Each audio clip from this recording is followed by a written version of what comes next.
Hello everyone, making you guys a video for tips on team building.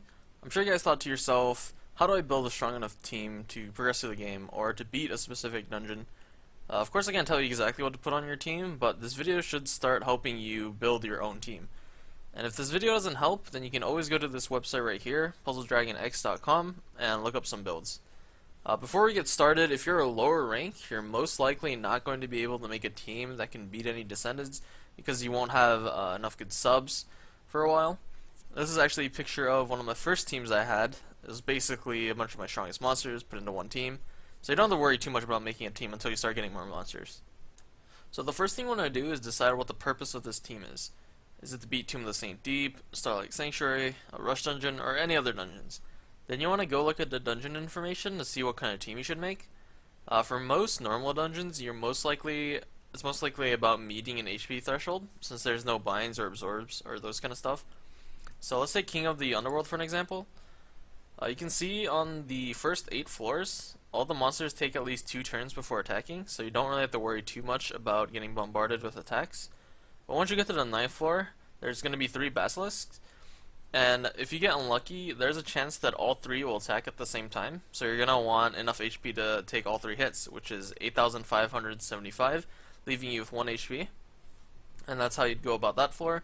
And the last floor, Hades, he does way too much damage. So you're just going to have to try killing him in the 6 turns he has before he attacks. The best way to get the HP threshold is to have a leader with an HP multiplier. You can also use physical monsters for subs since they have high HP. Archangel and Greco series is pretty good for the HP multiplier as leaders. And for your subs, you mainly want to get monsters that work with the HP multiplier from your leader.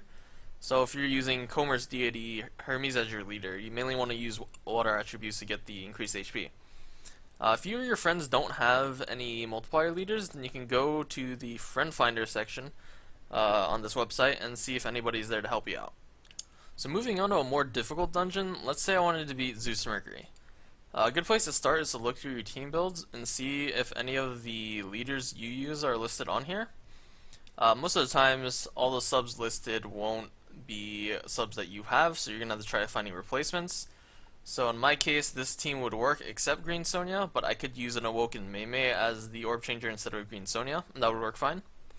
Of course, if you don't find your leader that you can use listed on the suggested page, then you have to go back to the information and see if you can make a team for yourself. The main thing you want to do is look at these condition icons, and you want to see what the monsters will do to you when you get to that floor. So there's going to be stuff like preemptives, there's going to be orb changers, you want to make sure you have enough HP for certain attacks, like Galaxy Swarm, if you get 50%. So that's the things you want to look out for and build a team through that.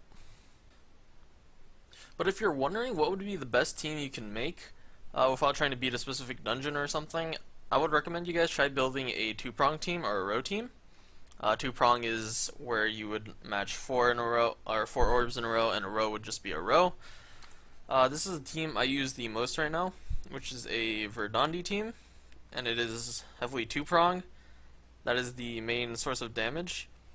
For the subs, obviously you want to get the most two-prongs, so you would search for that and the same attribute as your leader. And for the leader, you can go with people that have a increase, has a type increase or an attribute increase, and also has the type of damage you want, the two-prong or the row. So Verdandi would be good for green two-prong. People like Thor is good for row light team, or Red Odin would be a red row team. So you want to see if you can find whatever you have the most of and see if you can make a team of that.